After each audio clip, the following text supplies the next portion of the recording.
किसको देंगे सत्ता और किसका काटेंगे पत्ता। चलिए मेरे साथ इस चुनाव यात्रा पर।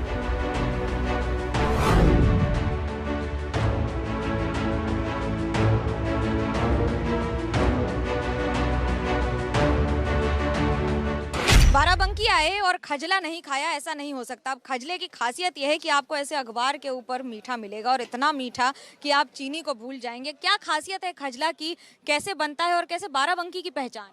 बाराबंकी में अक्सर ये मेले में मिलता था, अब ये बारह मास यहाँ पे मिलता है और यहाँ पे ये रेगुलर आदमी यहाँ पे आते लेता है या तबर्रुक के तौर पे लेके जाते हैं। जनता को डिस्काउंट मिलता है क्या? खजला और हलवा खाते हैं, शाही हलवा, तो क्या इस बार के मुद्दे हैं? इस बार के मुद्दे को देखते हुए महंगाई बहुत ही ज़्यादा है। समाजवादी पार्टी के समय जितनी भी सस्ताई थी, इस पार्टी में बीजेपी सरकार में इतनी महंगाई हो रही, गरीब लोगों को बहुत दिक्कतें हो रही। भैया बाराबंकी में आइयो और कचौड़ी ना खाइयो, ई ना हो सकता है। कुछ ऐसा ही हाल है कचहरे की इस टंडन की कचौड़ी का। सदियों पुरानी कह सकते हैं आप, पिछली सदी से लेकर अब तक ये दुकान जारी है। ठेले से लगती थी और अब दुकान में तब्दील हो गई है। हमारी दुकान की पहचान तो एक नाम है हमारा टंडन जी की दुकान, और दूसरा हमारी दुकान की पहचान ये झंडा है जो भगवा ध्वज यहाँ लगा हुआ है। जैसे 9 रुपए की थी आज से 3 महीने पहले, फिर खाद्य तेलों के रेट एकदम से बहुत ज़्यादा बढ़े, तो ये हुआ कि कुछ दिन तक तो देखा जाता है कि अगर रेट सही हो जाता है तो हम लोग एडजस्ट करते हैं, लेकिन जब ऊपर चला जाता है हाथ से तो रेट बढ़ाना पड़ता है। हाथ से ऊपर चला गया है रेट। जनता से पूछते हैं, उनके हाथ में रोटी सब्जी कचौड़ी है, क्या है इस बार के मुद्दे आपके? हमारे कोई मुद्दे ही नहीं है, क्योंकि सरकार काम कर ही रही है हमारे हिसाब से। भाई हमको रोजगार चाहिए, रोजगार मिल रहा है। विकास चाहिए, विकास हो रहा है गाँव में। लाइट, आज तक बहुत से गांव थे जहां पे लाइटें नहीं पहुंची, मतलब पिछली सरकारों में, वहां पे लाइटें आज की डेट में हर विधायक अपने तरीके से कर रहे हैं। कोई मुद्दा ही नहीं बचा है। हर प्रकार ठीक चल रहा है, विकास भी हो रहा है, सब ठीक चल रहा है। आप क्या सोचते हैं, क्या क्या मुद्दे हैं आपके लिए भैया इस बार? बिल्कुल एकदम 100% सही बात है। योगी राज में बहुत सुख मिलता है, मतलब गल्ला वल्ला और नमक तेल सब कुछ मिल रहा है। काम हो रहा है, गरीबों को अब राशन पानी आराम से मिल रहा है। और ये जो नए बीटीसी और प्रधान हुए हैं, वो बीटीसी को कोई समझते नहीं, उल्टा सीधा गाते हैं, सबको परेशान बहुत कर रहे हैं प्रधान लोग। कोई काम प्रधान लोग गांव पंचायत के नहीं कर रहे हैं, खाली भाजपा काम कर रही है। भाजपा तो काम कर रही, मगर ये प्रधान लोग काम नहीं कर रहे हैं। नेताओं से बात करने के लिए तो खान पान चलते रहना चाहिए। हमारे साथ हैं सतीश चंद्र शर्मा जी, दरियाबाद से विधायक हैं। बीजेपी के इस बार जीतने के आसार कितने और किस आधार पर जाएंगे वोट मांगने के? आदरणीय मोदी और योगी जी के नेतृत्व में तमाम लोक कल्याणकारी योजनाएं जमीनों तक पहुंची हैं। आम जनमानस क्योंकि पिछली तमाम सरकारें देखा, वो योजनाएं उन तक नहीं पहुंच पाई थी।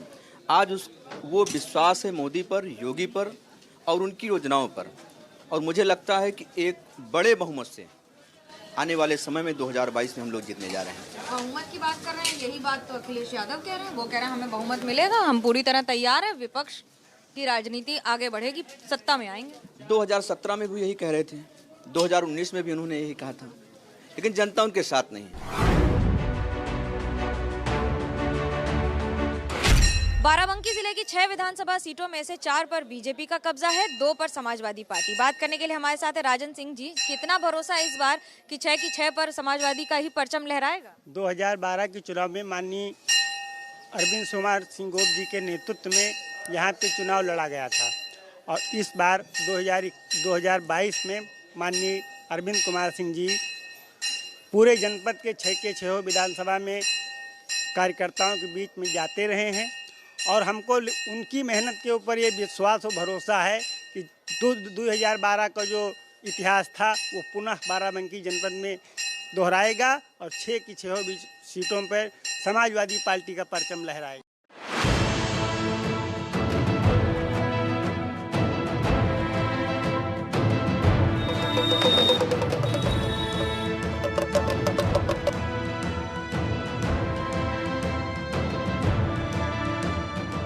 बाराबंकी का लोधेश्वर महादेव मंदिर राज्य की ओर से बहुत सारी कवायद की गई है, लेकिन सफाई और बाकी सब मामलों में कहीं पिछड़ सा गया है।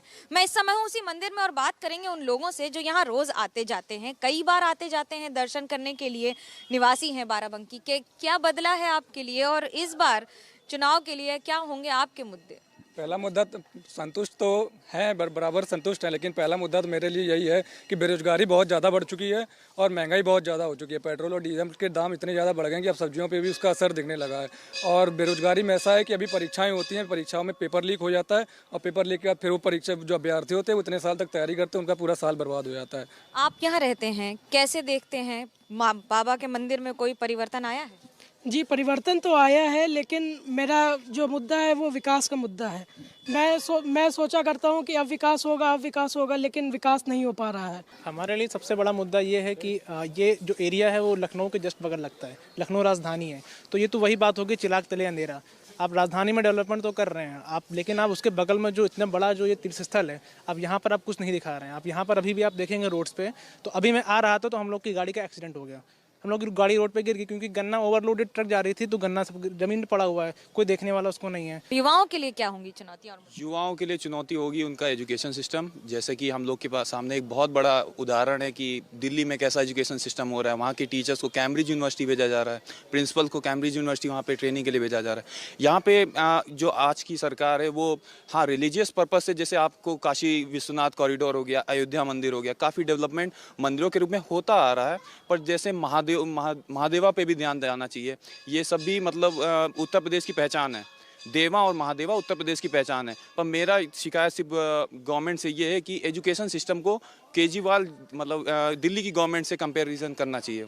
मेन मुद्दा मेरे लिए महंगाई है। जैसे महंगाई का ये है कि जैसे हमको लखनऊ से अभी यहाँ पे आना हुआ, तो मतलब कि पेट्रोल और ये सब की मतलब दाम इतने ज़्यादा बढ़ गए हैं कि मतलब कि एक बार पेट्रोल भराने से पहले आदमी सोचेगा।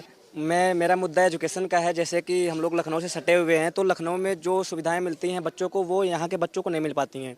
यहाँ पे एक बहुत पुराना एक यूनियन इंटर कॉलेज है, मतलब जो कि पुराना, और एक यहाँ पे संस्कृत इंटर कॉलेज है रामनगर में है, मतलब इस एरिया में भी नहीं है। तो मैं चाहता हूँ कि जो यहाँ के बच्चे हैं, मैं चाहता हूँ कि अगर लखनऊ से सटे हुए हम लोग हैं तो हमको वहाँ से, तो हम एक राजधानी से सटे हुए हैं, यूपी की राजधानी से, तो कुछ तो मिलना चाहिए। और उत्तर प्रदेश सूबे की जो सरकार चल रही है ये बिल्कुल बलगम है, फेल हो चुकी है। कहीं कुछ इसका जनाधार नहीं रह गया है, ना कोई विकास कार्य किया है इन्होंने, जमीन पर कोई कार्य नहीं है। आप खुद स्वयं देख रहे हैं, क्योंकि आप मीडिया से ताल्लुक़ रखती हैं और आप इधर से उधर जाती हैं, लोगों से समझती हैं। आज देख लीजिए कि क्या हालात है। 100 रुपये के ऊपर पेट्रोल हो गया, 100 रुपये के ऊपर चने की अरहर की दाल हो गई। ये किसान मर जाएगा कि रहेगा हिंदुस्तान? आपके क्या मुद्दे होंगे? हमारे मुद्दे बताइए। खाद 1450 में डैग मिल रही, 2 बार 3 बार मुख्यमंत्री जी यहाँ आ चुके, कहा था कॉरिडोर बनाएंगे, कॉरिडोर बना, और कहा था बुढ़ौल मिल चलेगा, बुढ़ौल मिल में धुआं निकलेगा, धुआं निकला। अभी क्या है आपके? अरे हमारे मुद्दे तो ये हैं कि हम आपको बहुत बहुत धन्यवाद देता हूँ। आपके माध्यम से मैं पुनः ये कहना चाहता हूँ कि इस सरकार में एक भी पैसे का कोई काम नहीं हुआ है धरातल पर। इसलिए देखिए, किसान, नौजवान, बेरोजगार सब परेशान है। जनता का यही सवाल है और जवाब भी सरकार को ही देना पड़ेगा, क्योंकि सत्ता पक्ष ही हर सवाल की जवाब देने की जिम्मेदारी रखता है।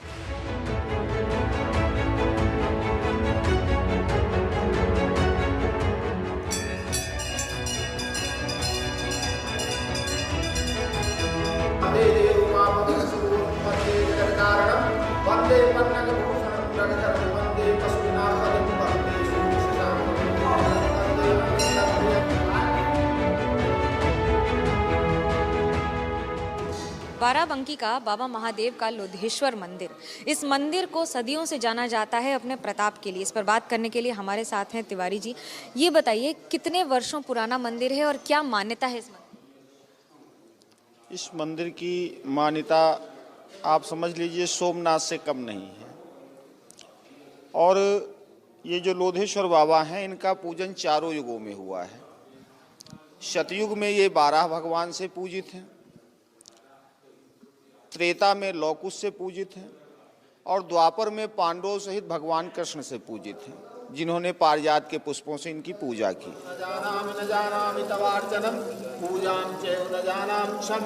परमेश्वर मंत्र पुष्पांजलि क्षमा प्रार्थना पूर्वकम नमस्कारान् समर्पये। बाबा महादेव के इस मंदिर की पूजन अर्चन हर युग में होता रहा है। सतयुग में 12 देवों ने, यानी कि 12 देवों ने मिलकर जब पूजन अर्चन किया, फिर उसके बाद द्वापर, त्रेता, हर युग में कभी लवकुश ने, कभी कृष्ण भगवान ने अर्जुन और पांडवों के साथ किया। लेकिन कलयुग में जितना पूजन जनता कर रही है, उससे ज्यादा पूजन भगवान का नेता कर रहे हैं। कैमरा पर्सन सूरज पांडे और सतीश कश्यप के साथ मनोज्ञा लोईवाल, बाराबंकी, एबीपी न्यूज।